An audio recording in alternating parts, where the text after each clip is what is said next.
There is a power that doesn't speak, it doesn't post, it doesn't perform, it doesn't ask to be seen. It's simply quiet, grounded, unshakable. It's not the kind of power that demands attention. It's the kind that makes attention irrelevant. And that's what most people never understand, that real strength is silent. Real focus doesn't announce itself. Real transformation begins not with noise, but with stillness. Is. We live in a world obsessed with visibility, where everything, thoughts, goals, even healing, is broadcast in real time, where progress is measured by how many see it, not how deeply it's rooted. But the Stoics knew better. They knew that what grows in silence lasts longer, that what's done without applause carries more weight. They lived by a code that rejected performance in favor of presence. Not just presence in the room, but presence in the self. This episode is not about being cold, emotionless, or withdrawn. It's about building inner order in a world addicted to outward validation. It's about reclaiming your energy, protecting your focus, and choosing not to perform, but to live intentionally. To act from principle, not from impulse. To find peace in invisibility and power in restraint. The Stoic doesn't need to be seen. He needs to be clear. She doesn't need to speak. She needs to act. Because when your actions are aligned, your words become optional. And when your mind is silent, not empty, but centered, there is no noise that can distract you. So if you're ready to stop performing and start embodying, if you're tired of the noise and hungry for clarity, these 12 Stoic principles will help you build a kind of power that no one sees coming, because it doesn't come to be seen, it comes to be. 1. Let silence be your foundation. In a world that measures worth by visibility, choosing silence feels almost rebellious, but it's not a retreat, it's a return to depth, to focus, to yourself. Because while noise may grab attention, silence builds substance. And what you build in silence will always outlast what was built for applause. The Stoics understood this on a profound level. They weren't silent because they lacked words. They were silent because they owned them, because they refused to waste speech on what didn't serve principle, because they knew real power is built in the dark, far from the stage. We talk too much. We explain, overshare, defend our thoughts before we've fully lived them. We announce goals instead of building them. We rant instead of reflect. And the problem isn't the talking, it's the timing. Speaking too early gives you the illusion of progress. It tricks the brain into thinking you've done the work, when all you've done is talk about doing it. And nothing collapses growth faster than mistaking performance for purpose. Let's be honest, silence makes most people uncomfortable. It reveals things you've been avoiding: indecision, fear, doubt. It creates a space where excuses can't hide behind noise. But that discomfort is the point. That's where your foundation begins. Because when you choose silence, you're not choosing absence, you're choosing intention. You're saying, I don't need to explain this yet. I need to embody it first. Silence is where the roots grow. Think of it like planting a tree. If you dig it up every day to show people how it's coming along, it'll never take hold. Growth happens below the surface, where no one claps, where no one checks in, where the work is unseen, uncelebrated, but real. That's why Stoics built their lives like temples, slow, quiet, steady. Each value, each principle, each habit, another stone laid in silence. And here's what happens when silence becomes your foundation. Your actions stop needing explanations. Your presence speaks before you do. You move through the world with a kind of stillness that unsettles people. Not because it's cold, but because it's clear. You're not rushing to be understood. You're too busy understanding yourself. But let's be clear, silence is not inaction. It's not passivity. It's focused restraint. It's removing the noise so the signal can strengthen. It's the space where real commitment is forged. And in a world constantly trying to distract you, choosing silence is the first act of defiance and the first step toward mastery. So ask yourself, am I building in silence or just speaking loudly about what I haven't done yet? Am I laying bricks or just narrating the blueprint? Because a house praised too early falls, but a house built in silence, it stands. 2. Speak less, do more. There's a trap that catches even the most well-intentioned minds, talking about doing the thing instead of doing the thing. It's subtle. You tell a friend about your new plan. You post a goal on social media. You write it in a caption with good lighting and the perfect quote. And in that moment, your brain feels satisfied. It feels as if you've already made progress. But you haven't. You've only borrowed the feeling of momentum without earning any of the results. That's the danger of speaking too soon. It gives you the reward without the work. The Stoics knew this deeply. They didn't speak of discipline, they lived it. They didn't announce their virtues, they trained in them quietly, in the background of life, where no one clapped. Epictetus reminded us that if you want to be a philosopher, act like one, not talk like one, not sound wise, not convince others of your potential, but live the identity through action, through consistency, through quiet proof. And that's the essence of this principle. Stop performing your progress. Start becoming it. Think about the difference between someone who constantly talks about what they're going to do and someone who just does it. One fills the air with intention, the other builds silently. One craves validation, the other craves results. And it's always the second who endures, not because they're better, but because their energy goes inward, into effort, not outward, into performance. Speaking about your goals isn't bad, but doing it too often, too early, can backfire. It relieves the internal pressure you need to push forward. It exposes your ambition to opinions, resistance, and noise before it's strong enough to stand. That's why the Stoic path is inward-facing. It's not about secrecy, it's about stability. The deeper your roots, the less you need to prove. The more you act, the less you need to explain. Let's make this real. You want to start working out. The average person posts a gym selfie before breaking a sweat. The Stoic? They show up for 30 days without saying a word. You want to build a business? The average person talks about ideas, shares motivational quotes, maybe launches something prematurely. The Stoic? They study, prepare, execute quietly, and let the results speak years later. This isn't just preference, it's strategy, because momentum thrives in stillness, not spotlight. This doesn't mean you go silent out of fear or false humility. It means you protect the sacred energy of becoming. You let your efforts mature in the dark, away from the distortion of outside praise or doubt. You stop using your voice to broadcast potential and start using your days to shape it.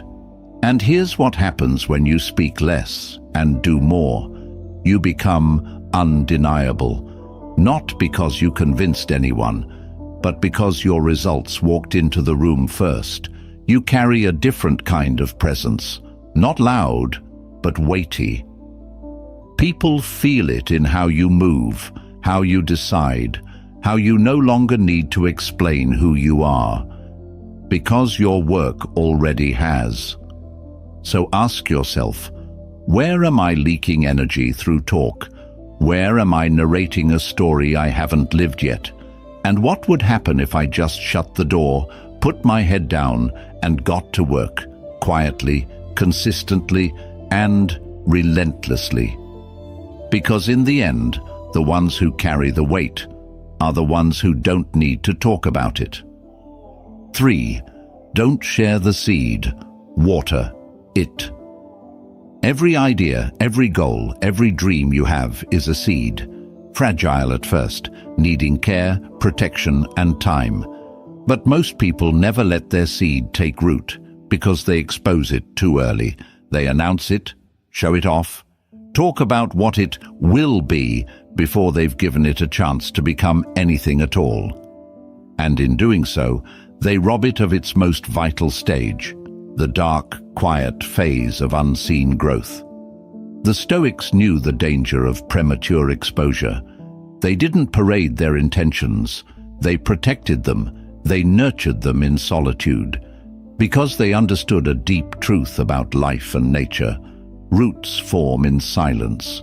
Strength forms in silence. Growth that lasts begins in the dark. Imagine a gardener who plants a seed, then digs it up every day to show people how it's doing. What happens? It dies. Not from lack of potential, but from lack of privacy. Your goals are the same. They don't need validation in their early stages. They need focus. They need time to become something real before they're exposed to noise, opinions, and judgment. Sharing the seed is tempting. It makes you feel accountable, seen, admired maybe. But that admiration can backfire. It satisfies your ego too early. You get the emotional reward before the result, and that kills hunger. It numbs the drive. It makes you feel closer to the outcome than you actually are. And worst of all, it opens you up to external doubt before your internal conviction is strong enough to withstand it. That's why the Stoic keeps their ambitions private in the beginning, not out of fear, but out of respect. Respect for the process. Respect for how delicate early growth truly is. They don't need to post their habits. They don't need to explain their goals. They just water them, quietly, daily, in the dark. Let's bring this into real life. You want to start a business. You don't need to announce it to 100 people on day one. You need to study the craft, design the plan, take the steps. You want to change your health? Don't post your gym schedule. Just train, just eat clean, just rest, just repeat. Then one day someone sees you, stronger, more grounded, focused, and asks, "What changed?" And you'll smile, knowing it all happened long before anyone noticed. This principle isn't about hiding. It's about honoring the natural rhythm of growth. A tree doesn't bloom overnight. A building doesn't rise without a blueprint. A character worth admiring isn't shaped in public. It's built in silence, through choices made when no one's clapping, when no one's watching, and when the only witness is your own soul. So ask yourself, what seeds have I exposed too early? What would happen if I stopped explaining and started watering? Am I trying to harvest before I've even rooted? Because when the roots are deep, when they've had time to grow in peace, there is no need to fear the wind, no need to explain the process, and no need to prove anything to anyone. Your work will speak when it's ready. Until then, protect the seed. 4. Resist the dopamine of validation. Validation feels good, but it can quietly poison your discipline. Every like, comment, compliment, it rewards the ego before the soul has earned anything real. It gives you the emotional high of achievement without the actual achievement. And the more you feed on that external approval, the more you train your mind to crave it. Over time, you're no longer acting from purpose. You're performing for response. You become addicted to being seen instead of becoming someone worth seeing. The Stoics warned against this need to be praised because it makes you weak, not loud and dramatic, but subtly, invisibly. You start needing feedback to stay motivated. You measure success not by internal alignment, but by external applause. You lose touch with the deepest kind of reward, the quiet peace that comes from knowing you're on your path, doing your work, whether or not anyone notices. Think about how often we interrupt our own process just to get a little hit of validation. You're working on something meaningful, and you stop to share it. Not because it's done, not because it's ready, but because you want to feel a little spark of attention. And in doing so, you fracture your focus. You dilute your drive. You give away the most sacred part of growth, the privacy that gives it power. This is not to say that recognition is bad. It's not. It's human to want to be seen. But the Stoic doesn't need to be seen. That's the difference. They train their mind to find satisfaction in the work itself. They detach the action from the outcome. The process is the prize. And anything extra? That's a bonus, not a fuel source. Let's be practical. You've been consistent in your habits, improving yourself quietly. Then someone notices, compliments you. Suddenly, you feel amazing. But here's the danger. Now you expect to be noticed. And when the compliments stop, so does your consistency. Why? Because your discipline was never rooted in you. It was rented from someone else's approval. To build silent inner power, you have to detox from this. You have to starve the need to be seen. You have to find joy in showing up, not in being clapped for. You have to keep going when no one says a word. Let that silence become your signal that you're finally doing it for the right reason. This doesn't mean isolating yourself or living without connection. It means grounding your motivation internally. It means creating without craving attention, training without needing praise, healing without needing to be pitied, building in such alignment that even if the world stays silent, you still rise. So ask yourself, am I doing this because it's right, or because I want to be recognized? Could I keep going if no one ever thanked me, liked it, or even noticed? Because validation is sweet, but it's hollow, and when you train your mind to love the work itself, not the reaction to it, you become unshakable. Applause fades, but quiet progress, it echoes for a lifetime. 5. Your work is not performance. At some point you have to decide, am I doing this to be seen or to be solid? Because the difference is everything. One is rooted in ego, the desire to impress, to be admired, to be validated. The other is rooted in integrity, the commitment to growth, even when no one's watching, even when no one cares. And here's the quiet truth. The moment you start doing your work for reaction, you've already lost your direction. The Stoics were painfully clear about this. They taught that virtue must exist for its own sake, that a good act loses its purity the moment it's performed for praise. Marcus Aurelius reminded himself constantly not to paint a perfect picture of who he was becoming, but to become it humbly through action, through repetition, through silent work that needed no audience. But in today's world, everything is performance. Every good deed is followed by a post. Every transformation is followed by a caption. Every moment of healing or discipline or success becomes content. And slowly, without realizing it, we stop living for our own alignment and start living for other people's attention. Here's the danger. When your work becomes performance, you become dependent on the crowd. If they cheer, you continue. If they don't, you start questioning everything. And that's when your consistency dies. That's when your purpose fades. Not because you didn't have what it takes, but because your fuel was never pure. Real growth doesn't need to be seen. Real healing doesn't need to be posted. Real transformation happens quietly, often awkwardly, with no spotlight and no applause.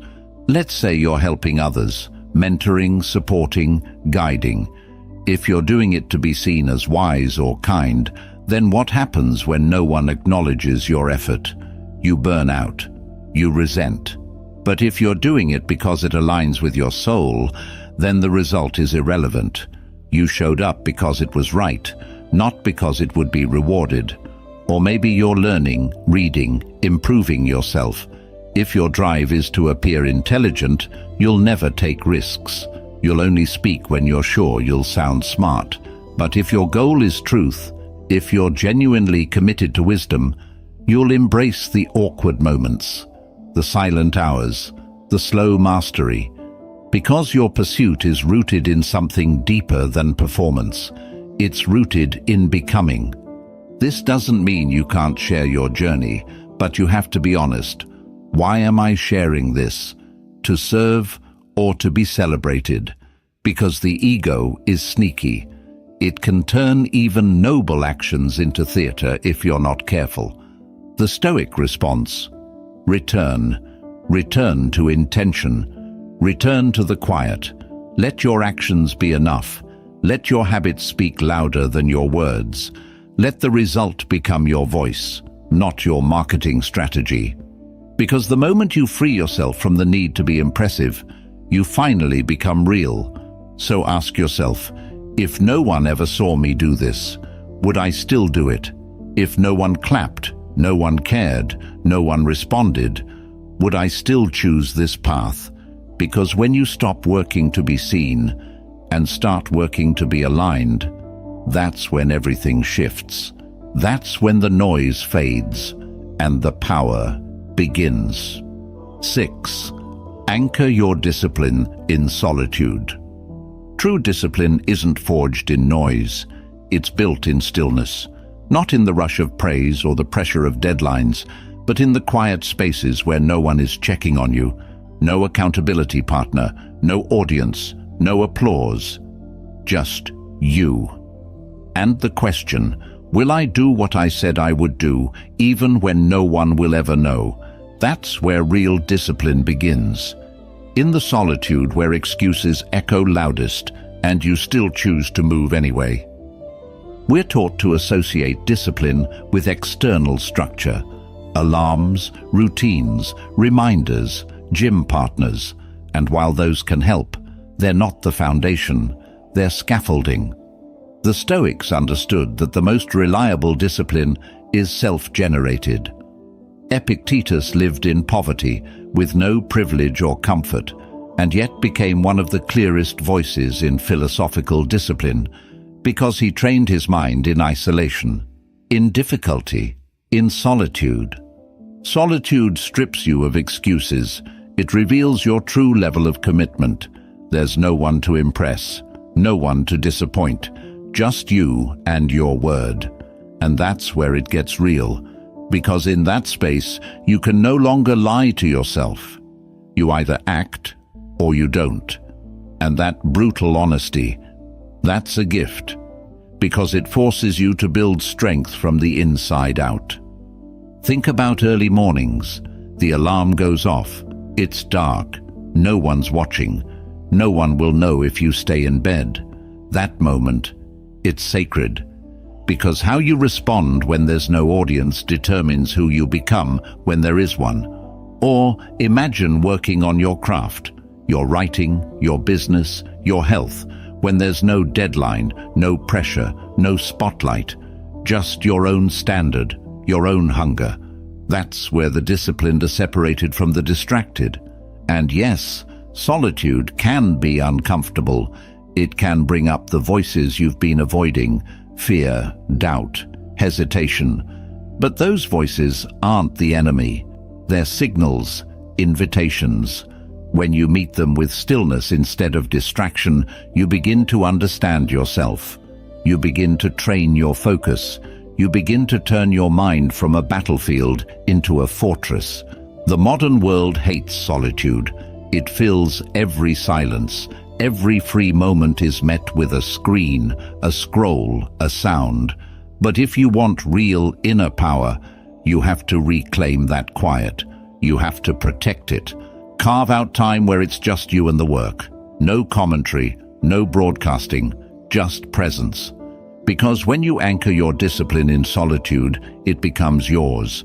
Not something borrowed from a system, not something dependent on motivation, but something unshakable, something rooted in your values, your vision, your word.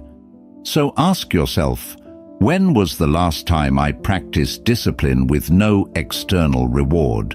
Do I rely on pressure to stay consistent, or have I built a rhythm I can hold in silence?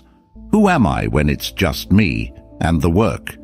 Because that version of you, that silent, consistent, self-led version of you, that's the one who doesn't just do the work. They become the work.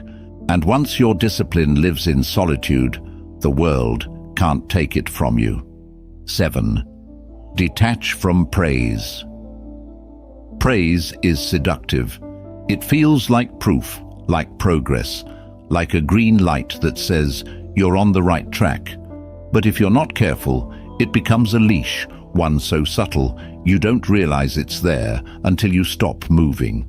Because when your effort is tied to being noticed, you've already given your power away. You're no longer acting from principle, you're performing for approval. And the moment that approval disappears, so does your consistency. The Stoics knew this danger well. They warned against becoming addicted to the opinions of others. Marcus Aurelius reminded himself that fame is empty noise, that what truly matters is doing what's right, whether or not anyone sees it, praises it, or agrees with it. Because praise, while pleasant, is unstable. It depends on moods, trends, biases. One day you're admired, the next forgotten, and if your motivation rises and falls with applause, you'll never build anything that lasts. Let's be honest, we all crave recognition. It's human. But discipline isn't about denying emotion. It's about mastering it, about choosing not to be driven by it. Because once you start needing praise to keep going, you lose access to your own engine. You stop doing things for their own sake. You start chasing the hit, the comment, the reaction, the nod of approval, and your sense of direction becomes blurry, because it's no longer about what you believe is right. It's about what they believe is impressive. Think of it this way. If your effort stops the moment it goes unnoticed, then it was never rooted in you. It was rented from someone else's attention, and that's not discipline, that's dependency. Now imagine the opposite. You wake up, you train, you work, you create. No post, no announcement, no acknowledgement, just quiet repetition, just internal standards, just self-respect. That kind of effort doesn't require an audience. It creates results. And those results, they speak when it matters. The strongest people you know, they've been showing up in silence for years. They didn't wait to be applauded. They didn't need anyone to tell them they were doing well. They built the muscle of consistency, of purpose, of clarity, while no one noticed. And that's what made them unshakable. Not the praise, but the detachment from it. So how do you train this mindset? You practice letting praise pass through you like wind. You receive it without needing it. You say thank you and return to the work. You remind yourself daily, I'm not here to be impressive. I'm here to be aligned. And most of all, you watch your own patterns. If you feel the energy dip when you don't get noticed, pause. Don't punish yourself, but recalibrate, re-anchor. Because your worth is not found in being seen, it's found in being consistent when unseen. So ask yourself, would I still show up if no one praised me? Would I still train, still write, still serve, still grow, if the room stayed silent forever? Because when the answer is yes, you've moved from noise to strength, from performing to becoming. And that kind of power, It's not loud, it's untouchable. 8. Let results be your voice. You don't have to announce what you're building.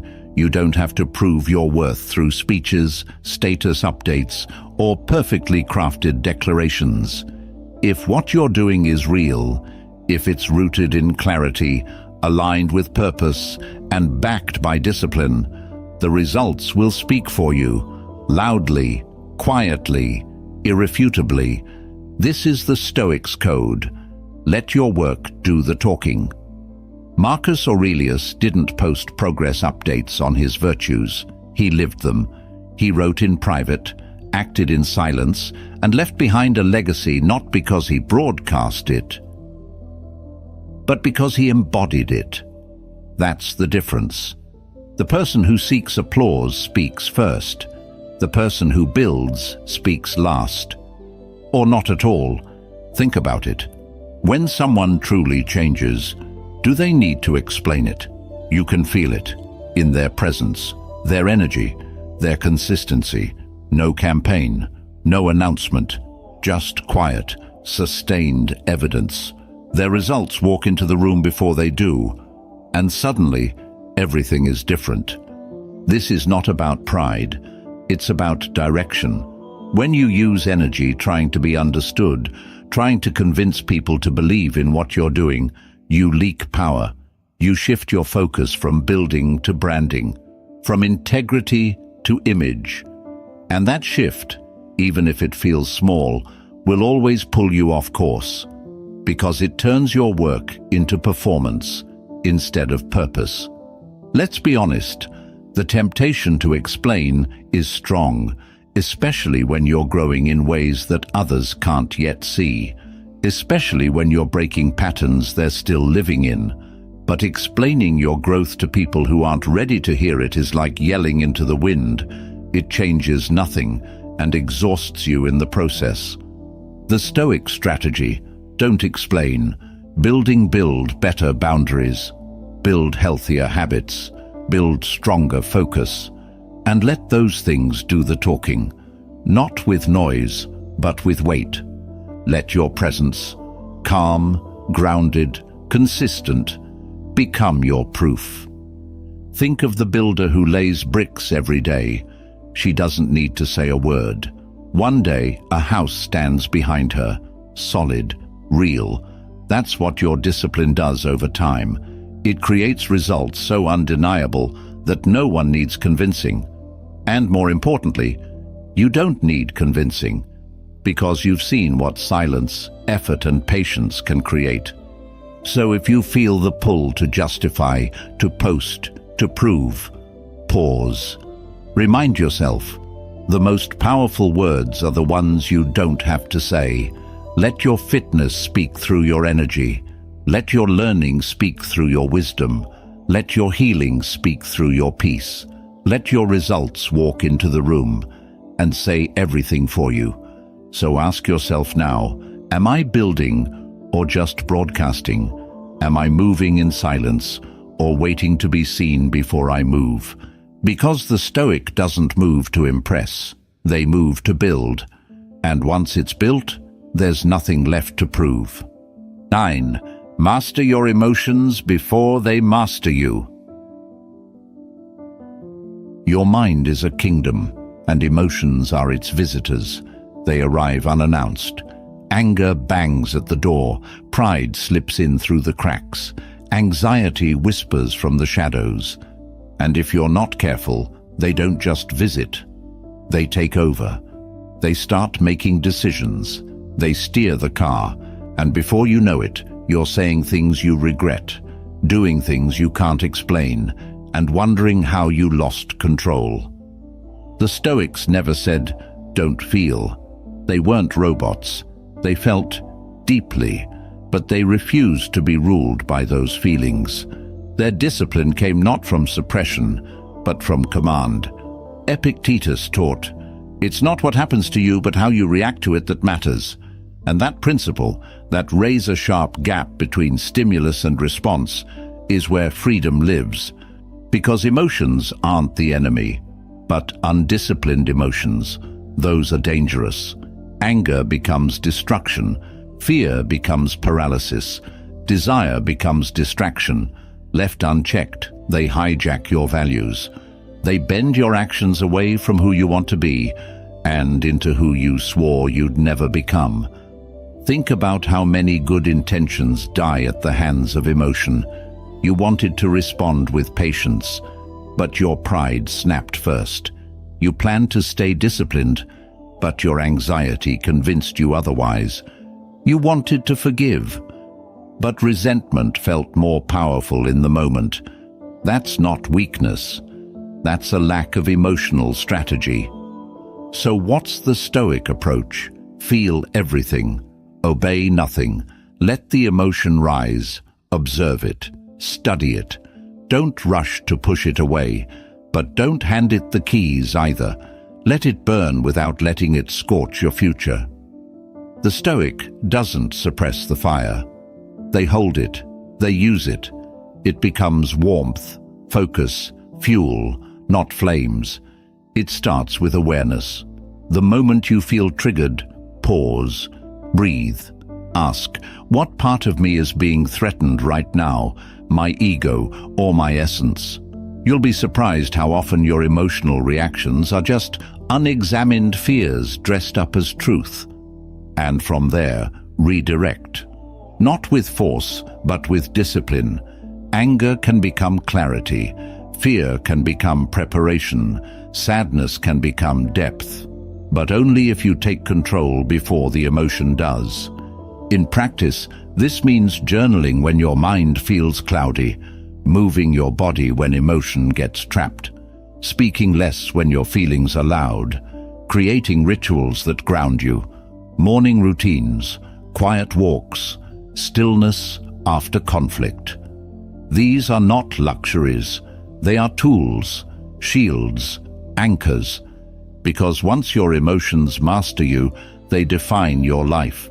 But once you master them, you define yourself. So ask, what emotion tends to control me most? And what would it look like to feel it without feeding it? The Stoic doesn't run from emotion. They rise above it, with awareness, with patience, with inner command. Because the goal isn't to become numb. The goal is to stay in the driver's seat, no matter who tries to grab the wheel. 10. No complaints, only adjustments. Complaining is seductive. It makes you feel temporarily powerful, like you're taking a stand, like you're highlighting injustice, like you're being honest about how unfair life is. But in truth, most complaining is not a signal of strength. It's a leak, a drain of energy, a surrender of power. Because while you complain, nothing changes. You don't get stronger, you don't get sharper, you just stall. The Stoics had no time for complaints, not because they didn't suffer, they did, deeply, but because they knew suffering didn't give you permission to surrender your agency. Seneca wrote, "A man is as unhappy as he has convinced himself he is." And that's the hidden truth behind most complaints. They're not about what's happening. They're about your choice to focus on it instead of fixing it. To live like a Stoic is to replace complaints with adjustments. Something's not working. Good. That's data. Change direction. Something feels hard. Even better. That's resistance. And resistance is the training ground. Life threw something unexpected at you? Excellent. That's the invitation to grow. But none of that happens while you're ranting about how unfair it is. Let's be clear. Expressing frustration isn't wrong. Venting can be healthy. But living in a state of constant complaint, that's spiritual erosion. It trains your mind to look for what's wrong instead of what can be done. It makes you passive, helpless, a character in your own life instead of the author. Think about how many moments you've wasted complaining about the weather, the traffic, the algorithm, the lack of support, the noise. None of those complaints moved your life forward. None of them built skill or sharpened clarity or strengthened character. They just filled the space where action should have been. Now, think of someone you admire, someone who seems calm under pressure, clear-headed, purposeful. It's not that they've had it easier, it's that they learned early. There's no power in moaning, there's only power in movement. This mindset can be trained. Start with the small things. The moment you hear yourself complain, stop, take one breath. Then ask, what's one thing I can do right now to adjust? Not to fix everything, just to shift, to reclaim control. Then do it again and again, until your reflex becomes action, not reaction. This shift, from complaint to adjustment, is the foundation of Stoic resilience. It doesn't mean you accept everything. It means you confront everything with clarity, not noise. So ask yourself, what's the thing I keep complaining about but haven't changed?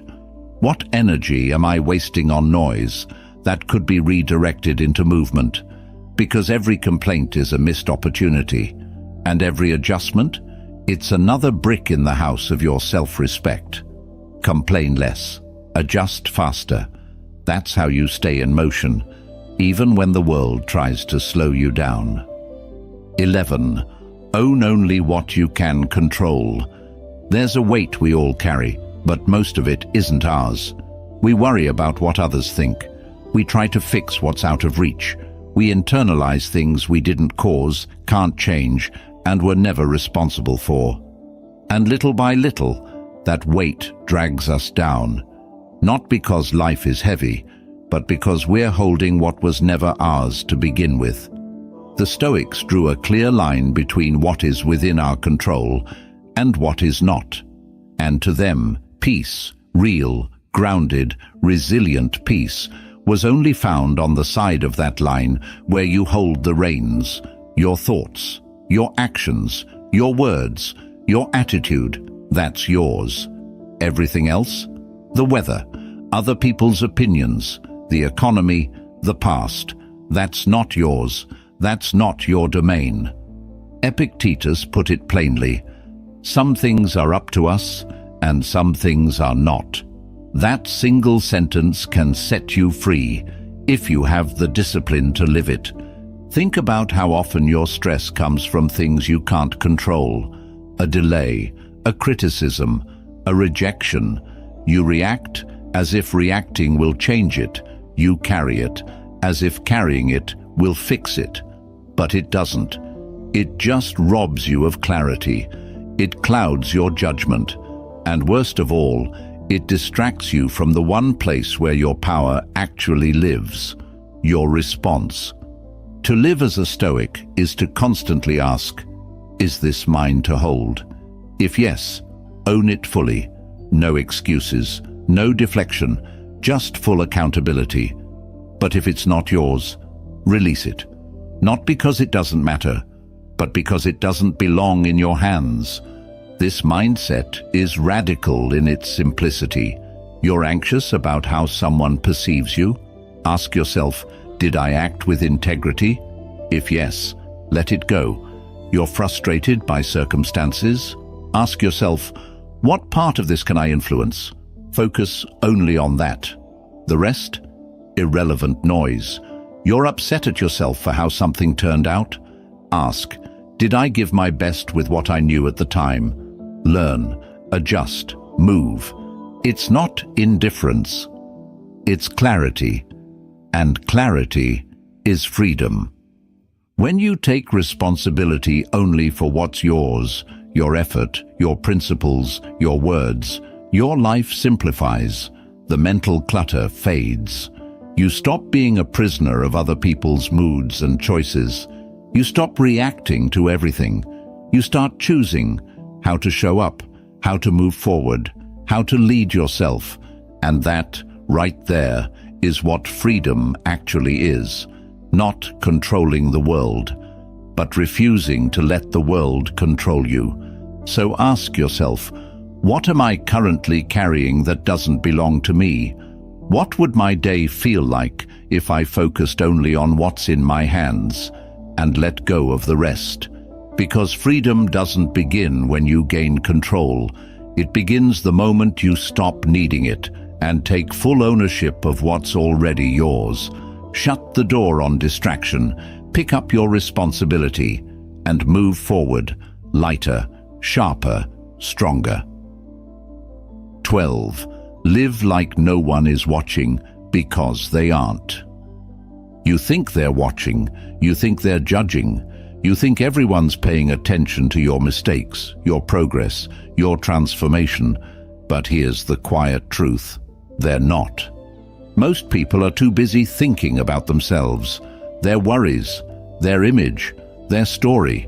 And once you realize that, once you feel the full freedom of being unobserved, everything changes.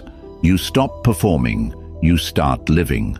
The Stoics lived as if the world was silent, as if the only observer that mattered was within, because they knew that morality, discipline, and purpose weren't for display, they were for direction.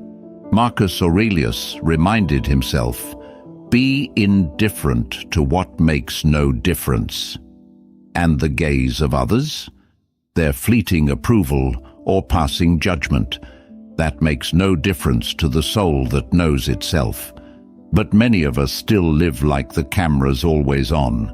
We hesitate before taking a step, fearing what others might think. We adjust ourselves to fit in, even when it betrays our core.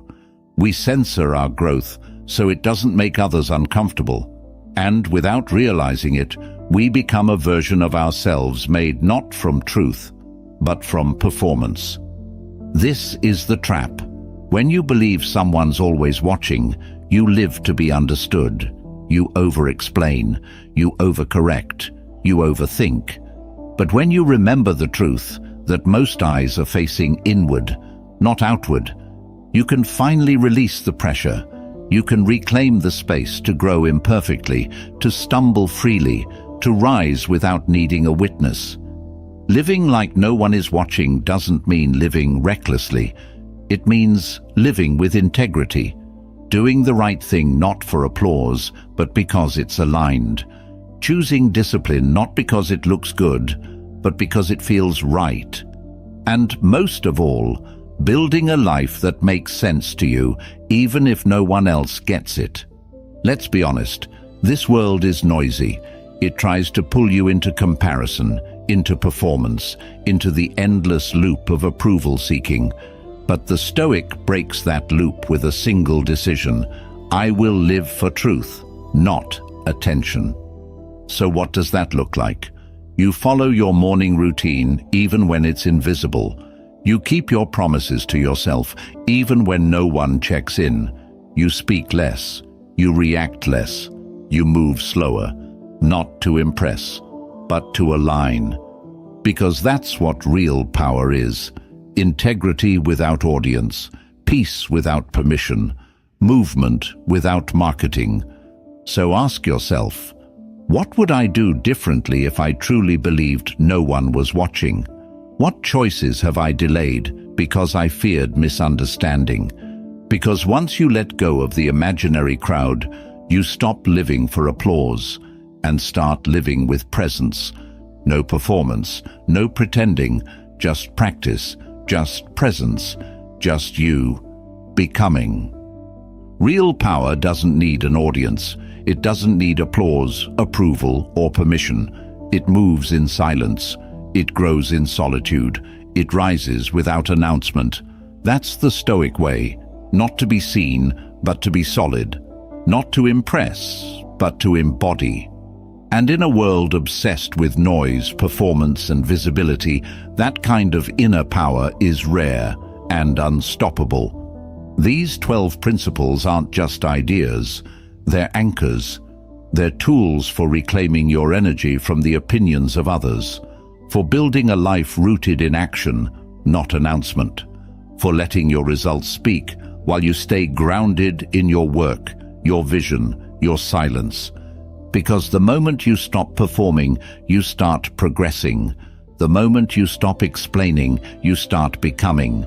And the moment you stop needing to be watched, you become truly free. So here's your invitation. Protect your focus. Withdraw your energy from noise. Return to your rhythm, your code, your path, and live like no one's watching, not because they aren't, but because it doesn't matter anymore. If this episode spoke to something quiet but powerful inside you, share it with someone who's ready to rise in silence. And if you're walking this path, not loudly but with calm intention, you're not alone. Keep building, keep showing up. Let the world wonder where your strength comes from. It comes from within.